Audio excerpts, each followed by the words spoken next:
Thank you. Thank you, Madam President. Let me first congratulate you and the Slovenian delegation on your very successful presidency of the Council this month. We welcome the Secretary General's latest report on the situation in Afghanistan and the briefing provided by the Special Representative of the Secretary General and Head of UNAMA, Ms. Rosa Otunbayeva. We commend her wise leadership and her efforts to promote normalization in Afghanistan under very difficult circumstances. We also welcome the informative briefing provided to us by Ms. Seema Bahus, the head of UN Women. Madam President, 3 years after the Taliban assumed the reins of power in Afghanistan, the situation there continues to be dire and deeply concerning. 23.7 million Afghans are destitute and need urgent humanitarian assistance. The international community has an obligation to provide such humanitarian assistance without conditions. Regrettably, the Afghanistan Humanitarian Needs and Response Plan has received less than 25% of the required 3.06 billion that was requested. This plan should be fully funded from all possible sources for the sake of the Afghan people. Pakistan also supports Afghanistan's economic revival, including revival of the Afghan banking system, addressing the liquidity crisis, and creating conditions for unfreezing Afghanistan's national reserves. Pakistan remains committed to expanding trade and commercial relations with Afghanistan and the implementation of the planned infrastructure and regional connectivity projects which have been mentioned here by previous speakers. Madam President, Pakistan was the first to advocate sustained engagement with the Afghan interim government.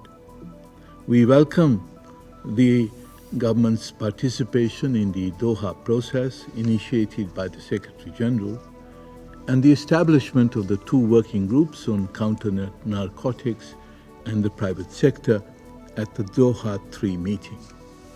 Pakistan desires to take the co-lead in the working group on the private sector. However, it is clear that Afghanistan is nowhere near normalization 3 years after the Taliban assumed power. There will be no normalization until the fundamental issues that trouble Afghanistan are addressed: terrorism, human rights, political inclusion, illegal Afghan migration, and the problem of Afghan refugees.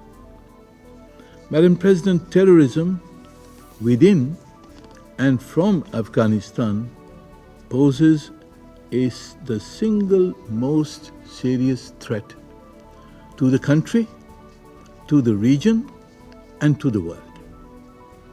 The 34th report of the monitoring team to the 1267 Al-Qaeda and Daesh Committee illustrates the disturbing dimensions of the terrorist threat from Afghanistan. While the Afghan interim government is fighting ISIL-K, that is Daesh, without complete success so far, other terrorist groups such as Al-Qaeda and the TTP and others are not only present in Afghanistan, they appear to have been provided safe havens and protection by the Afghan interim government.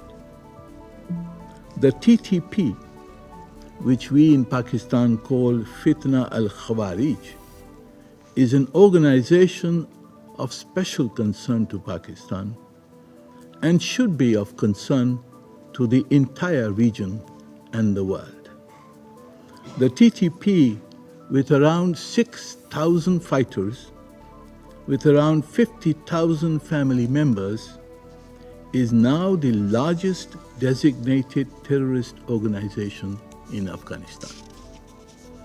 It has been provided safe havens close to Pakistan's borders. From there, the TTP is conducting almost daily terrorist attacks against Pakistan. Hundreds of Pakistani soldiers and civilians have been martyred. We have hard evidence that at least some of the TTP's cross-border infiltration and attacks are being facilitated by the elements of the Afghan interim government. The TTP also obtained sponsorship from Pakistan's major adversary. The TTP has been provided some of the most modern weapons acquired by the Taliban from the stocks left behind by the withdrawing foreign forces. Indeed, some of the Afghan interim government's own commanders have promoted border incidents with Pakistan forces with casualties on both sides. Enjoying the protection of the Afghan interim government, the TTP is emerging as an umbrella organization for other terrorist groups whose objectives are the destabilization of other neighbors of Afghanistan. The TTP is also now coordinating with secessionist terrorist groups such as the Majid Brigade. And given its long association with Al-Qaeda, it will not be long before the TTP becomes the spearhead of Al-Qaeda's planned regional and global terrorist goals. Thus, while some of our friends may believe that they are only threatened by ISIL-K, that is Daesh, they should also be concerned by the threat they could confront from a strengthened TTP in the not-too-distant future. Pakistan, for its part, will take national action, and we will cooperate with regional and international organizations to eliminate the threat from the TTP and its associates. Madam President, Pakistan also shares the desire of most of our neighbors and the international community to promote greater political inclusivity in Afghanistan. This will enhance the prospects of stability and normalization in Afghanistan. Likewise, we share the international community's concern at the Afghan interim government's violations of human rights, especially the rights of women and girls. The Afghan interim government has resiled from its earlier commitments regarding women and girls, as it has resiled from its commitments on counter-terrorism. Instead of easing earlier restrictions, the Afghan interim government has doubled down on misogyny with new edicts to literally stifle the voices of women and girls. We are especially appalled that these abhorrent measures are being justified by reference to Islam. These backward and obscurantist measures violate the principles of our enlightened religion, which was the first to uphold equal rights for men and women.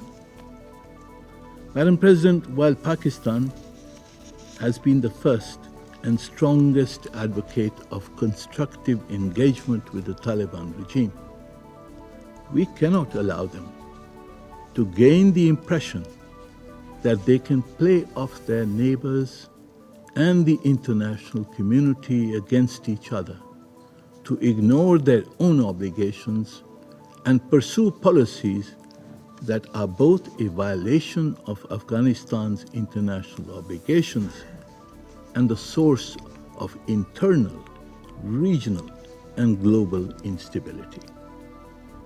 Unfortunately, the international community appears to have lost the clarity of our objectives regarding Afghanistan. Engagement cannot be pursued for its own sake. If we don't know where we are going, we will never get there. We must seek the steps that are essential to establish normalcy in Afghanistan and its eventual integration as a member of the international community. To this end, we would propose that the international community build on the report of the Secretary General's Special Coordinator, Ambassador Feridun Sinirli-Oglu, which envisaged a roadmap of reciprocal actions by the Afghan interim government on counter-terrorism, human rights, and political inclusivity, and by the international community on economic revival and development and the eventual easing of sanctions and political recognition. Madam President, in terms of history, geography, ethnicity, language, faith, and culture, there is no country which is closer to Pakistan than Afghanistan. Our sympathy and affection for our Afghan sisters and brothers is boundless. Peace, stability, and development in our two nations are inextricably interlinked. We will continue to endeavor at the bilateral, regional, and international level to achieve these mutually beneficial objectives for our two peoples. I thank you, Madam President.